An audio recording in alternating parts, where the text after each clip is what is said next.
Assalamualaikum warahmatullahi wabarakatuh. Waalaikumsalam warahmatullahi wabarakatuh. Pertama-tama marilah kita mengucapkan puji syukur atas kehadiran Allah Subhanahu wa taala yang telah memberikan kita kesehatan sehingga teman-teman dapat melihat video kita. Yang terhormat kepada Bapak dosen Dr. Johan Setiawan, MPD selaku dosen pemangku mata kuliah konsep dasar IPS. Selanjutnya kita memasuki materi. Untuk pemateri kami persilakan. Baiklah, materi pertama yaitu tentang istilah IPS. IPS atau ilmu pengetahuan sosial merupakan ilmu pengetahuan yang mengkaji tentang masyarakat yang berupa tingkah laku manusia dalam konteks sosialnya. Di sekolah, IPS merupakan mata pelajaran yang mempelajari kehidupan sosial dan tata negara dengan menampilkan permasalahan sehari-hari masyarakat yang pada umumnya merupakan hasil kebudayaan manusia. Menurut para ahli, pengetahuan IPS adalah sebuah pengetahuan yang mempelajari tentang manusia sebagai makhluk sosial, serta mempelajari perilaku secara perorangan maupun kelompok dalam masyarakat dan bertanggung jawab. Dan dilanjut oleh materi kedua yaitu Sebelumnya perkenalkan, nama saya Arif Yudi Ahmad Saputra. Di sini saya akan menjelaskan materi tentang karakteristik IPS. Karakteristik IPS itu dibagi menjadi 4. Yang pertama ada interdisipliner. Interdisipliner adalah salah satu pandangan yang dilakukan untuk mengkaji sesuatu masalah dengan menggunakan beberapa ilmu yang seruput. Nah, yang kedua itu ada kontekstual, adalah konsep belajar yang membantu guru untuk mengkaitkan antara materi yang dikerjakannya dengan situasi dunia nyata siswa dan mendorong siswa membuat hubungan antara pengetahuan yang dimilikinya dengan penerapan dalam kehidupan sehari-hari.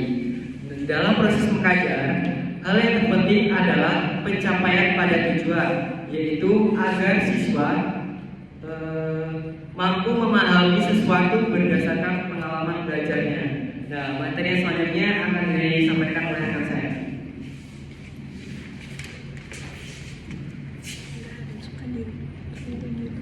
Perkenalkan, nama saya Sinta Rizia Dewi. Saya akan melanjutkan pembelajaran dari rekan saya tadi.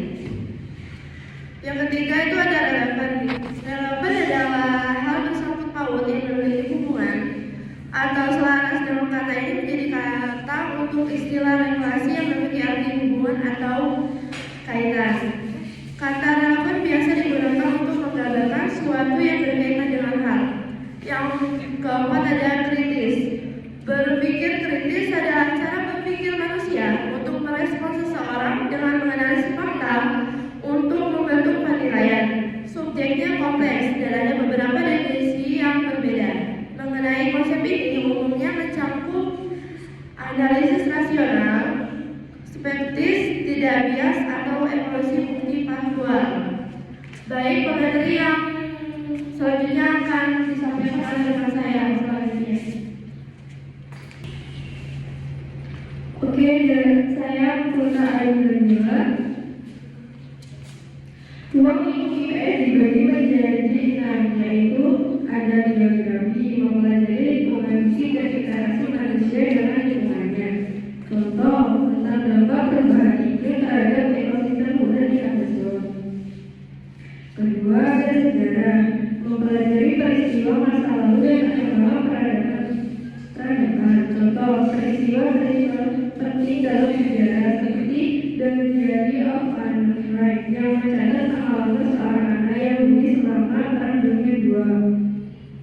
Ketiga ada sosiologi, merupakan pada perilaku dan interaksi sosial manusia serta struktur sosial dalam masyarakat. Contoh tentang bagaimana penggunaan media sosial mempengaruhi pola komunikasi dan interaksi sosial di masyarakat. Selanjutnya, pemateri selanjutnya akan disampaikan oleh Mbak. Perkenalkan, nama saya Rizky Roma.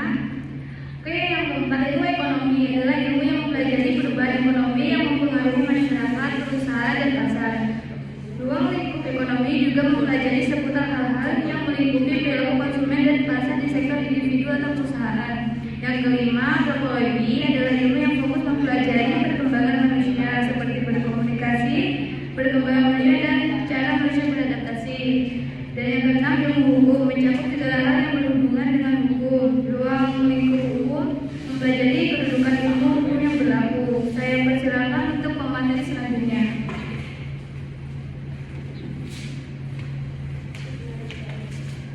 Baik, perkenalkan sebelumnya nama saya Tidiayu. Saya akan melanjutkan materi yang terakhir, yaitu tentang tujuan IPS.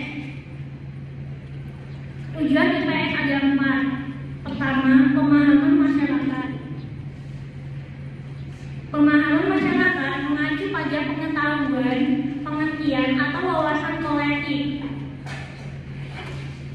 yang dimiliki oleh sekelompok individu atau anggota masyarakat itu sendiri.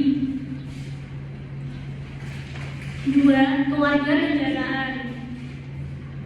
Kewarganegaraan adalah satu hukum yang mengidentifikasi individu sebagai anggota dari suatu negara atau negara tertentu. Ketiga, pengambilan keputusan adalah proses mental atau tindakan yang dilakukan individu atau kelompok untuk memilih satu tindakan dari beberapa alternatif tersebut. 4. Keterampilan analisis adalah kemampuan untuk mengurai, memeriksa, dan memahami informasi atau data dengan cermat untuk mengidentifikasi pola, tren, relasi, dan makna di baliknya. Baiklah, itu tadi adalah presentasi dari kelompok kami. Kurang lebihnya kami mohon maaf. Wassalamualaikum warahmatullahi wabarakatuh.